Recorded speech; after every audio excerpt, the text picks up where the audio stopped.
The research station floated in the darkness of space like a small metal flower orbiting a dying star. Inside the station, alien scientists moved through their daily work with calm efficiency. The Velcrin people had never known war in their long history. They were explorers and scholars who spent their lives studying the mysteries of the universe. This particular station had been placed at the edge of the Cascade sector, specifically to study the strange gravitational forces that twisted and pulled at the fabric of space itself. For 3 full cycles, the team of 12 scientists had worked in peaceful isolation, collecting data and running experiments that would take years to fully understand. Their leader was a seasoned researcher named Telvin, who had spent most of his life among the stars. He enjoyed the quiet solitude of deep space research, where the only sounds were the gentle hum of life support systems and the occasional beep of monitoring equipment. The station had basic shields and no weapons because the Velcrin had never needed such things. Violence was something they read about in historical texts from other species, not something they prepared for in their daily lives. Everything changed on the morning of the 4th cycle, when the sensors detected multiple ships dropping out of faster-than-light travel. Telvin looked at his display screen with confusion rather than fear, because unannounced visitors were unusual, but not necessarily dangerous. The confusion turned to terror within seconds as the first plasma bolt struck the station's outer hull. The impact sent vibrations through the entire structure and knocked 2 scientists off their feet. Alarms began screaming throughout the station as more weapons fire tore into the shields. Through the observation windows, Telvin could see the attacking ships clearly now. They were crash vessels, angular and aggressive in design, built for one purpose only. The Kresh were known throughout the galaxy as raiders and pirates who preyed on isolated outposts and defenseless colonies. They took what they wanted and killed anyone who resisted. The station's computer automatically activated the distress beacon and began broadcasting emergency signals on every frequency in its database. Telvin ran to the communications console while his colleagues frantically tried to strengthen the failing shields. His hands shook as he cycled through protocol after protocol, sending out calls for help in dozens of different formats. The Galactic Standard Distress Call went out first, then the Regional Emergency Channel, then specific frequencies for nearby military patrols. Nothing came back except empty static. The nearest Galactic Council station was weeks away, even at maximum speed. No commercial vessels traveled through this remote sector. They were alone with the Kresh bearing down on them like predators who had cornered wounded prey. The hull breached in 3 places within the first hour. Telvin ordered everyone to fall back to the central laboratory, which had reinforced walls and its own independent life support.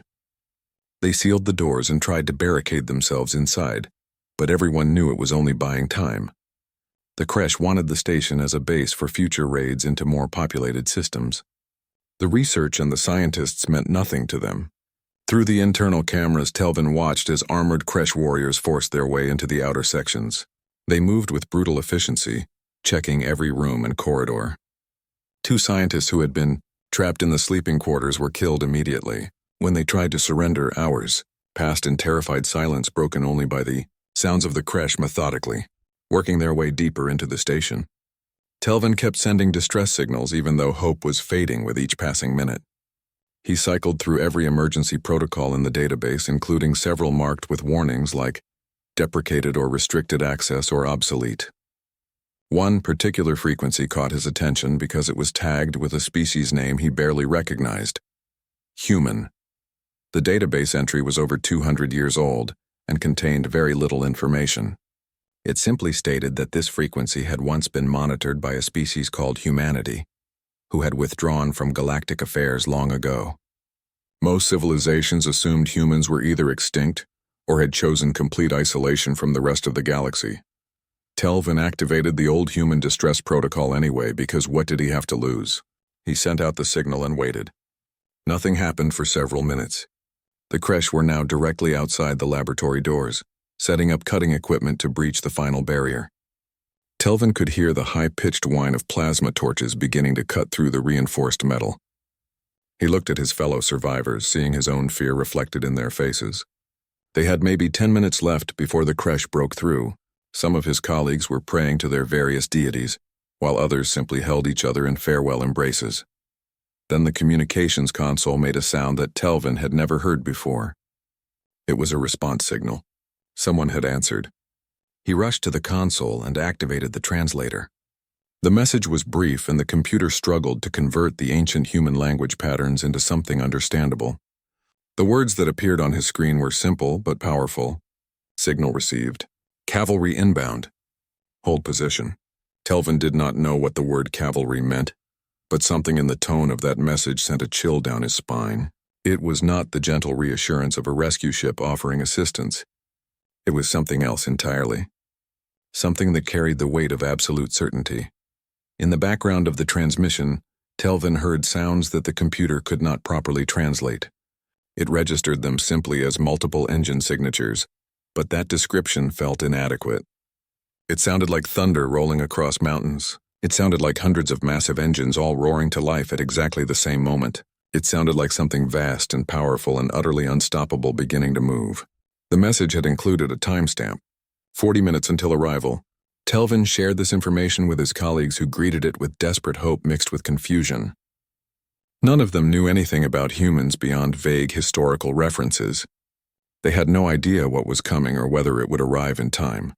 The creche broke through the laboratory door 37 minutes later. 3 armored warriors pushed into the room with weapons raised. The lead creche warrior looked at the cowering scientists with what might have been amusement. He raised his weapon and prepared to fire. Then every light in the station suddenly flickered and went red. Warning klaxons began blaring. The creche warrior paused and touched his helmet, clearly receiving communication from his ship. His body language changed instantly from confident to concerned. He barked orders to his companions, and they rushed back out of the laboratory without another glance at their captives. Telvin pulled himself to the communications console and accessed the external sensors. What he saw on the display made his breath catch in his throat. Ships, hundreds of ships. They had appeared from faster-than-light travel in perfect formation, surrounding the station like protective guardians. They were human vessels, and they had arrived exactly on time. The cavalry had come, and the creche were about to learn a lesson they would never forget. Admiral Helen Krauss stood on the bridge of her flagship with her hands clasped behind her back, in the military posture she had maintained for 30 years of service. The UNS Defiant was the pride of the Third Fleet, a massive warship that carried enough firepower to level a small moon. Behind her vessel, 217 more ships hung in the darkness of space, all waiting for her command. They had traveled for nearly 40 minutes at maximum faster than light speed to reach this remote sector after receiving the ancient distress call. Helen had been in her quarters reviewing supply reports when the communications officer burst in with news that one of the old emergency protocols had activated. She had ordered the entire fleet to battle stations immediately because those protocols had not been used in 2 centuries, and their activation meant someone was in desperate trouble. Lieutenant Kyle Morrison sat at the tactical station with his eyes fixed on the sensor displays. He was young for his position, but had earned his place through exceptional skill during the Academy simulations. His voice was steady as he reported what the sensors were showing. The research station was badly damaged with hull breaches in multiple sections, and its shields were failing rapidly. 14 creche raider ships were circling it like sharks around wounded prey, taking turns firing on the weakened defenses. Kyle could see the life sign indicators showing that people were still alive inside the station, but those readings were fading. They had maybe minutes left before the creche finished them off. Helen studied the tactical display with the cold calculation of someone who had fought in more battles than she cared to remember. The creche were notorious throughout the galaxy as pirates and slavers who preyed on anyone too weak to defend themselves. They typically ran away when confronted by superior force, but they were vicious and cruel when they held the advantage. She had read intelligence reports about creche raids and what they did to their victims. The reports had made her angry enough to put her fist through a wall. Now she had 14 creche ships right in front of her, and every weapon in the fleet was ready to deliver. Justice. Commander Vincent Price worked at the communications console coordinating the fleet movements.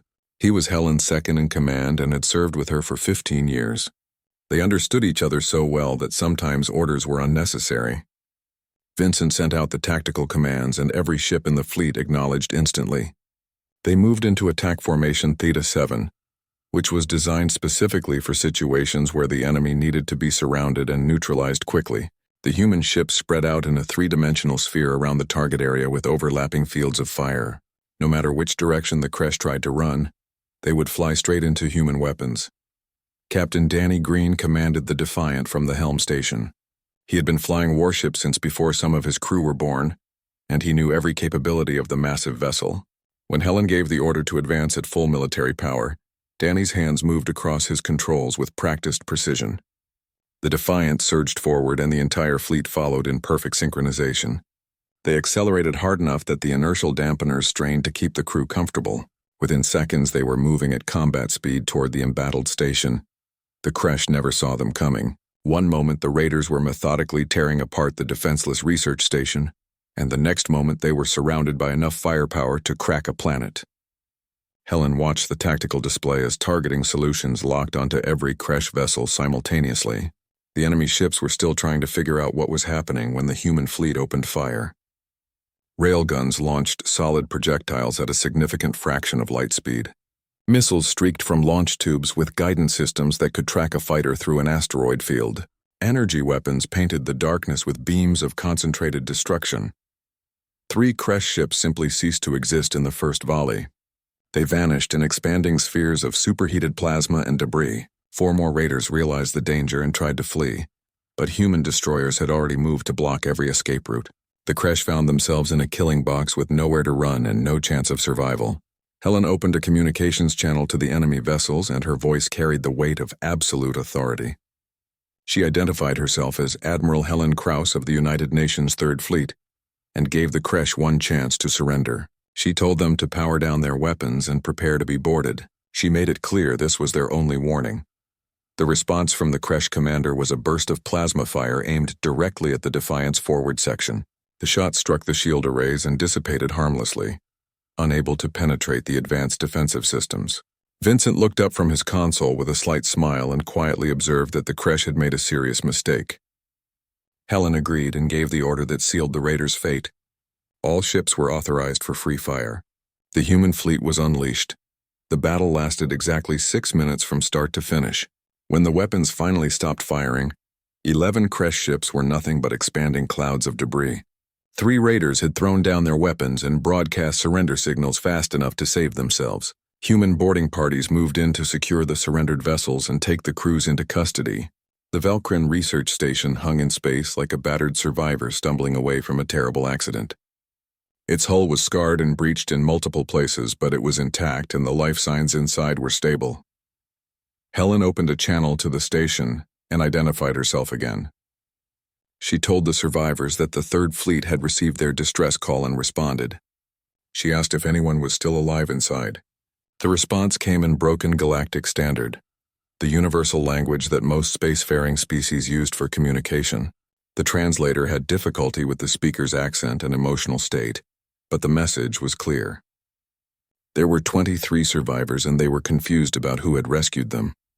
The speaker asked if they were really talking to humans because the database said humanity was inactive and had withdrawn from galactic affairs. Helen allowed herself a small smile at that question. She replied that reports of human inactivity had been greatly exaggerated. She told the Velkrin survivors to stand by and that rescue teams were already on their way. Human support craft launched from the fleet carriers and headed toward the damaged station. They carried medical personnel, engineers, and supplies to help the survivors.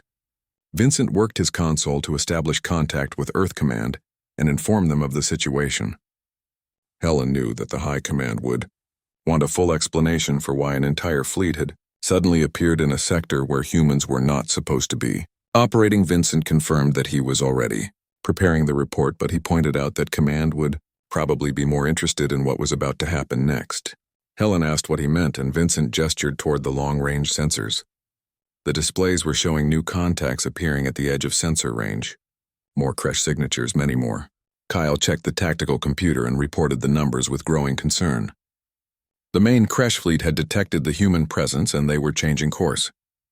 More than 700 warships were now heading directly toward the Third Fleet's position. Helen's smile grew colder and more dangerous. She told Vincent that this development was actually convenient because it would save them the trouble of hunting the crash down. She ordered a message sent to the Velkrin survivors warning them to move to the most protected area of their station. Things were about to get extremely loud and she wanted the civilians as safe as possible. The crew of the Defiant moved with calm efficiency to prepare for the coming battle. They had trained for situations exactly like this, and every person on the bridge knew their role perfectly. Helen looked out at the stars and felt a grim satisfaction. The Kresh were coming to her instead of making her chase them across the sector. Sometimes the enemy made things easy. Warlord Krathik stood in the command center of his flagship and watched the tactical hologram with rage burning in his chest. 14 ships had been destroyed in mere minutes, and 3 more had surrendered like cowards. The species responsible was not even listed in the current threat assessment database that the Kresh military maintained. His intelligence officer had spent the last hour searching through historical archives, trying to find any information about these mysterious attackers. Finally, the officer found a reference buried in records that were over 200 years old. The species was called human, and according to the ancient files, they had once made contact with the Galactic Council before withdrawing completely to their own territory. The records indicated no military conflicts and no aggressive actions. The classification listed them as a peaceful scientific species, interested primarily in exploration and research. Krathix read the file twice and grew more angry with each word. Someone had clearly made a terrible mistake in that classification, because peaceful species did not possess fleets of warships that could destroy Kresh raiders in 6 minutes. His second-in-command stood nearby and carefully suggested that perhaps the historical information was not accurate. Krathix threw the datapad across the room in frustration. The human fleet consisted of just over 200 ships, which was impressive for a rescue force, but his armada numbered more than 700 vessels. The Kresh Dominion had been raiding this sector for 5 years without encountering any serious resistance. The Galactic Council was too slow and too concerned with proper procedures to respond effectively to emergency situations. These humans would learn the same lesson that every other species in this region had learned. The Kresh took what they wanted and destroyed anyone who interfered. Krathix gave orders for the entire fleet to converge on the human position.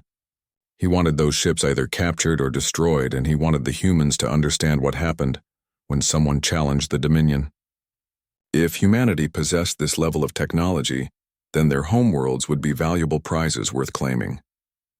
The Kresh fleet jumped to faster than light travel and headed toward the coordinates where the humans waited. Krathix allowed himself a moment of anticipation because these humans might actually provide more interesting combat than the usual defenseless prey his forces encountered. Kresh Armada dropped back into normal space in attack formation, and Krathix's anticipation died instantly. The humans had not fled or retreated to safer territory. They had spread out in a defensive sphere around the damaged research station, and their numbers had increased slightly with perhaps 50 additional vessels joining the original force. The human ships hung in space with a kind of patient confidence that made Krathix's combat instincts scream warnings. He had survived dozens of battles by learning to recognize when prey was actually a predator in disguise. Every tactical sense he possessed told him to withdraw immediately, but his pride would not allow such cowardice.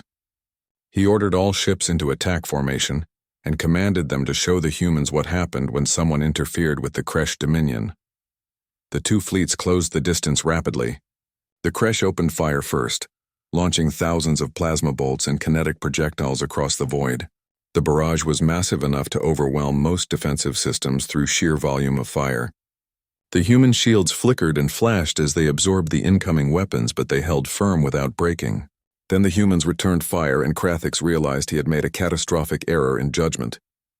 The human weapons were different from anything he had encountered before. Their railguns fired solid projectiles at velocities that punched through Kresh shields like they were made of paper. Their missiles maneuvered with impossible agility, and their guidance system seemed to predict evasive maneuvers before his ships even made them. Energy weapons struck with surgical precision, targeting critical systems with accuracy that should not have been possible at these ranges. Krathix had fought in over 100 battles during his career. He understood the sounds and rhythms of combat. He knew what ship destruction looked like and how fleets died, but he had never experienced anything remotely like this engagement. The humans fought with brutal efficiency that spoke of extensive training and combat experience. Their formations shifted fluidly to respond to Kresh tactics. When his ships tried to concentrate fire on single targets, the humans moved to provide overlapping defensive coverage. When Kresh vessels attempted boarding actions, they found themselves isolated and cut apart by coordinated strikes from multiple angles. Every human ship seemed to know exactly what every other human ship was doing. They fought like a single organism with hundreds of deadly limbs. 20 minutes into the battle, Krathix had lost 100 ships. The humans had lost exactly 3 vessels. His tactical officer reported that the human losses appeared to be the result of unfortunate positioning, rather than superior crash tactics. The numbers were impossible and terrifying. Krathix's second-in-command urgently suggested that they should withdraw immediately and reassess the situation. Krathix refused to accept defeat. He ordered the dreadnoughts forward and commanded them to activate their siege weapons. 5 massive Kresh battleships pushed through the fleet formation toward the front line. These were the vessels that had broken planetary defenses and reduced fortified positions to rubble. Their spinal-mounted plasma cannons began charging with enough power to vaporize smaller ships completely. The human admiral seemed to have been waiting for exactly this move. The human fleet formation parted smoothly like a curtain being drawn aside. Through the opening came 6 vessels that made Krathix's blood run cold with primal fear, human dreadnoughts. Each one was larger than his own flagship and covered with weapon emplacements that glowed with barely contained energy. They opened fire simultaneously, and the Kresh siege ships died. All 5 of them were destroyed in less than 10 seconds, vaporized by concentrated nuclear fire that turned them into miniature suns before they could even return fire. Krathix finally accepted what his instincts had been screaming since the battle began. He gave the order to retreat. All ships were to jump to faster than light immediately and return to Dominion space. The fleet began the emergency withdrawal procedure, but the humans were not finished. Their fastest ships pursued the fleeing Kresh vessels like hunters chasing wounded animals. They harried the retreat and destroyed stragglers who could not jump quickly enough. By the time Krathix's damaged flagship escaped to safety, he had lost over 300 ships. The humans had lost 8 vessels total. Krathix sat in his command chair as the fleet limped toward home territory. He pulled up the ancient file on humanity again and read through it more carefully. At the bottom of the document was a note that had been added by some analyst long dead. The note classified humans as peaceful, but included an important warning. No data existed on human military capabilities because the species had withdrawn from galactic contact following some kind of territorial dispute. The analyst recommended avoiding any provocation of humanity until more information could be gathered. Krathix understood now with perfect clarity. The humans had not been peaceful in the way the Kresh understood that word. They had simply been patient. They had spent 2 centuries in isolation building and preparing and waiting. He had just reminded the entire galaxy why some species chose to remain undisturbed. The Kresh had kicked a sleeping giant, and that giant had stood up angry and ready for war. Krathix knew that his superiors would demand explanations for the devastating losses. He also knew that the Kresh Dominion's days of easy raiding were finished. The humans were back, and they had brought enough firepower to reshape the balance of power across known space. The Galactic Council Chamber on Centralis Prime was a massive structure that had stood for 10,000 years as a symbol of diplomatic cooperation among the stars. The chamber could hold representatives from 500 different species, and today nearly every seat was filled. The air buzzed with nervous energy and excited conversation that bordered on chaos. Ambassador Lyris of the Velthri Commonwealth stood at her podium with all 4 of her eyes wide with disbelief as she read through the official report for the 3rd time. She raised her voice to be heard over the noise and asked the assembly to confirm that she understood the situation correctly. A human fleet consisting of over 200 vessels had appeared in the Cascade sector without authorization, destroyed a Kresh raiding force, and then engaged and defeated a Kresh armada of 700 ships.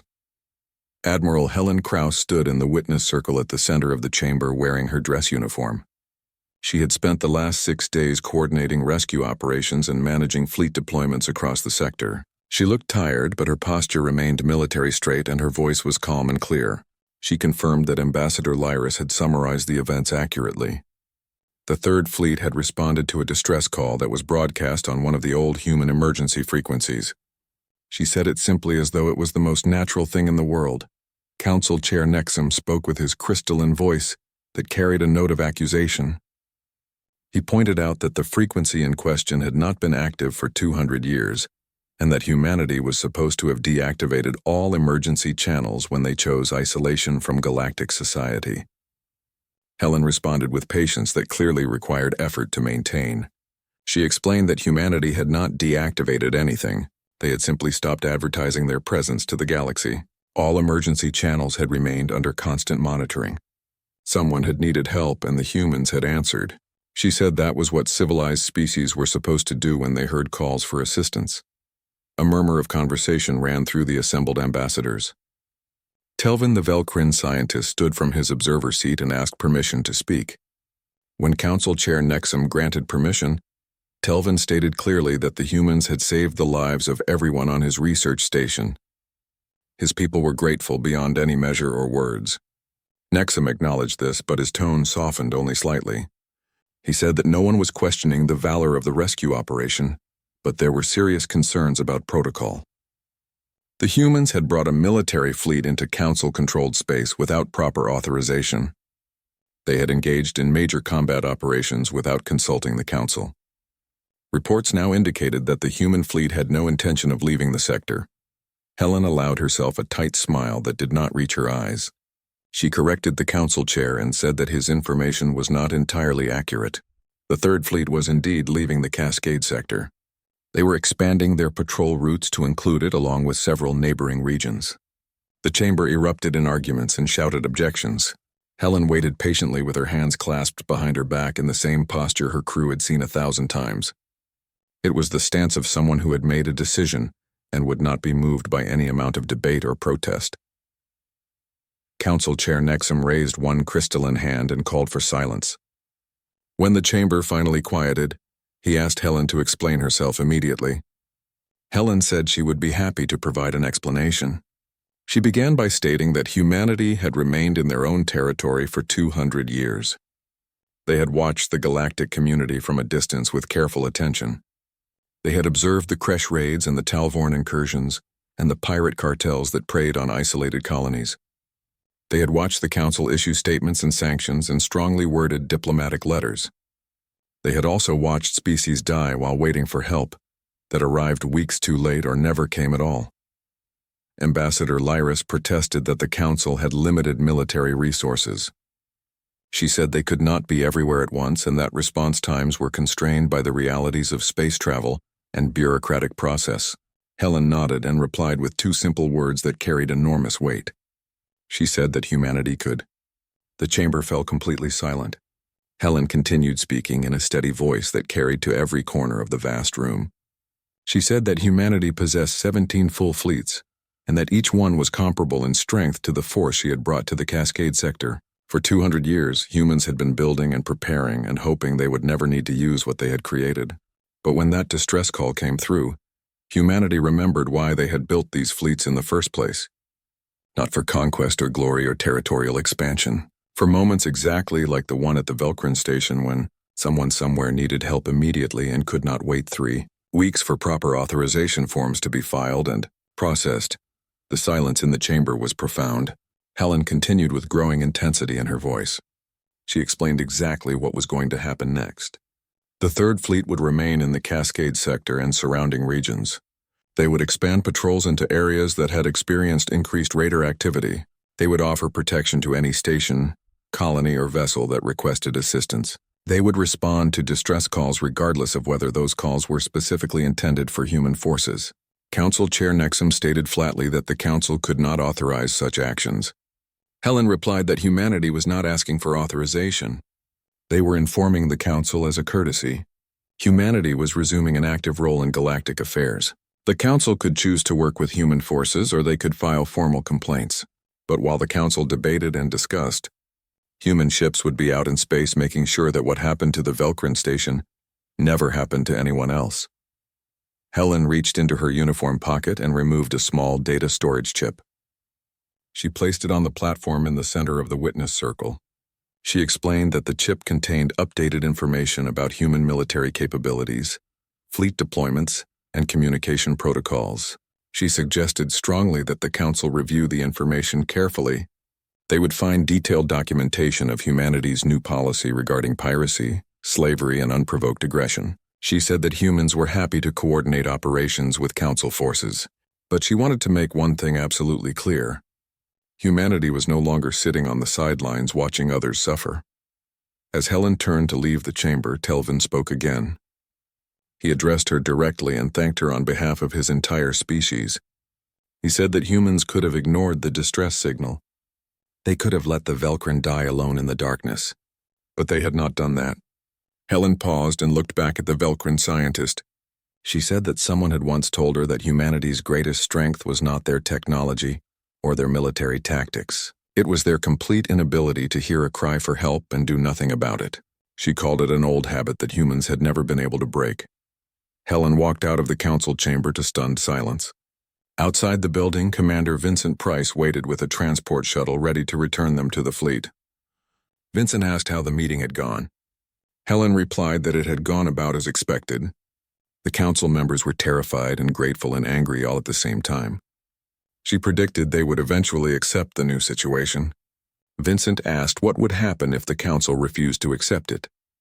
Helen boarded the shuttle and settled into her seat with visible satisfaction. She said that if the council did not accept it, then they would simply get used to it.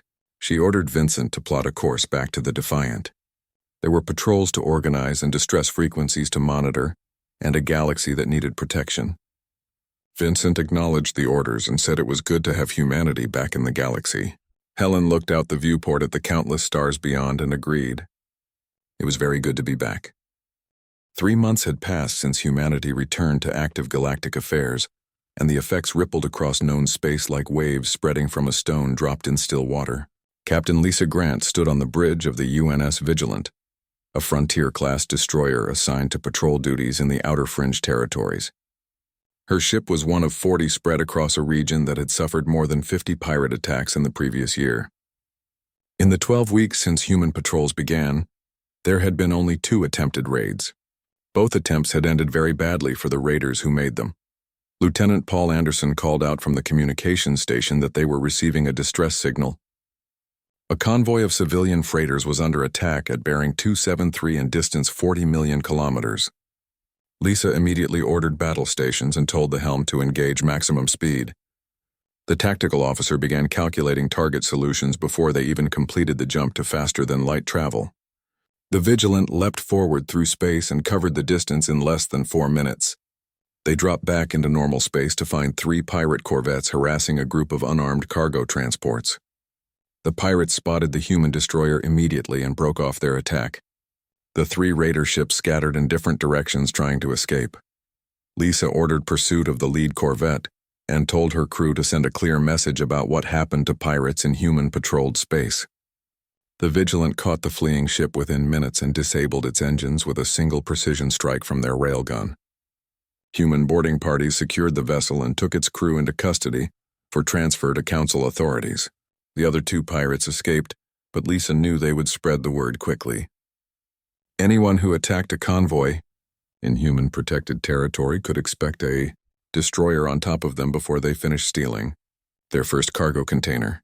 The Vigilant escorted the grateful convoy to the nearest station where the civilian captains thanked the human crew repeatedly. While docked, Lisa received an encrypted priority message from Admiral Helen Krauss. She read it carefully and then read it again with a smile spreading across her face. She called Lieutenant Paul Anderson over and told him to send a fleet-wide bulletin.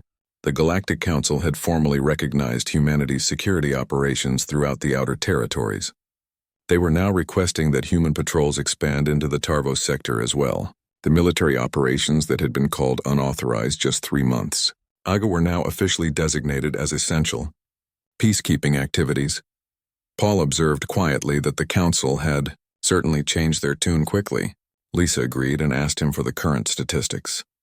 Paul reported that human forces had lost 19 ships across all fleets in the past 3 months. Most of those losses were due to accidents and mechanical failures rather than actual combat. Lisa asked about civilian casualties in their patrol zones. Paul checked his data and reported 73 deaths compared to over 4,000 in the same time period from the previous year. Lisa nodded with satisfaction and said the numbers spoke for themselves. The council understood this, and so did the civilian populations. Even the raiders and pirates understood. There was a new standard in the galaxy now, and that standard was enforced by human warships. Similar scenes played out across dozens of sectors. Young officers like Lieutenant Commander Jake Phillips commanded a frigate in the Deneb cluster, while Captain Nicole Ward led a carrier group in the Serpent's Void. Their names became known on worlds they had never visited. Children on frontier colonies told stories about the human ships that came when people needed help. The Kresh Dominion, bloodied and humiliated by their defeat, withdrew completely to their core territories and stopped all raiding operations. The Talvern Concordat observed what happened to the Kresh and suddenly became very interested in resolving their border disputes through diplomatic channels. Pirate cartels simply vanished from entire sectors as their members decided that retirement was preferable to encountering human patrol vessels. But humanity did not become complacent with these victories. In the massive shipyards that orbited Earth and Mars and Titan, new vessels continued rolling off production lines at an increased pace. The defense budget expanded to meet growing commitments. Training programs added new recruits by the thousands. All of this was not preparation for conquest or war, but rather a commitment to a simple promise. Never again would a distress call go unanswered by those who had the power to help. Admiral Helen Krauss sat in her private quarters aboard the Defiant reviewing reports from across human-controlled space. Her terminal chimed with an incoming transmission, and she accepted it. The holographic image of Telvin the Velcrin scientist appeared above her desk. He smiled as he informed her that the research station had been completely repaired and was fully operational again. He was pleased to report that 3 other species had asked to join their research program. They said they felt safe working in the Cascade sector now because of the human presence, because of what humanity had done. Helen returned the smile and told Telvin that was wonderful news. She encouraged him to keep up the excellent work. Before ending the call, she thanked him for sending that distress signal even though he had not meant to reach humanity specifically. Telvin replied that activating the old human protocol was the best mistake he had ever made. The transmission ended and Helen leaned back in her chair. She looked out the viewport at the stars beyond and thought about all the people out there who might need help at any moment. Someone somewhere could be in terrible trouble right now. But unlike 200 years ago, humanity would be there to answer their call. Commander Vincent Price entered her quarters carrying a data pad with new orders and requests. The 9th Fleet was asking for deployment instructions because the Rigel Confederacy wanted human ships stationed in their system permanently. They were offering basing rights and full resupply support in exchange for protection. Helen approved the deployment without hesitation and asked what else needed her attention. Vincent reported that the Galactic Council wanted her to attend a major security summit next month. They were discussing the formation of a formal military alliance with humanity as the core member. Helen raised an eyebrow in surprise. She pointed out that just 3 months earlier, the Council had been threatening sanctions and demanding that human forces leave Council space. Now they wanted to build an alliance around human military power. Vincent agreed that it was quite a reversal. Helen told him to confirm her attendance at the summit, but to make sure the Council understood that human terms had not changed. Humanity would protect those who could not protect themselves. They would respond to distress calls no matter who sent them. They would not wait for permission to do what was right. Vincent said he would make sure the Council understood perfectly. As he left, Helen pulled up a star chart showing current human fleet positions across the galaxy. Red icons marked patrol routes while blue ones indicated permanent station assignments and green ones showed rapid response groups. Together they formed a protective web spanning thousands of light years. 200 years ago, humanity had looked at the galaxy and made the difficult decision to step back. They had been called isolationist and fearful and even cowardly by some species. But humanity had never been any of those things. They had simply been preparing and building and training to become the force that could answer when others called for help. When that old distress protocol, activated and a desperate scientist, sent a signal into the void hoping anyone would hear it, humanity proved what they had always known about themselves. They were the ones who came when called.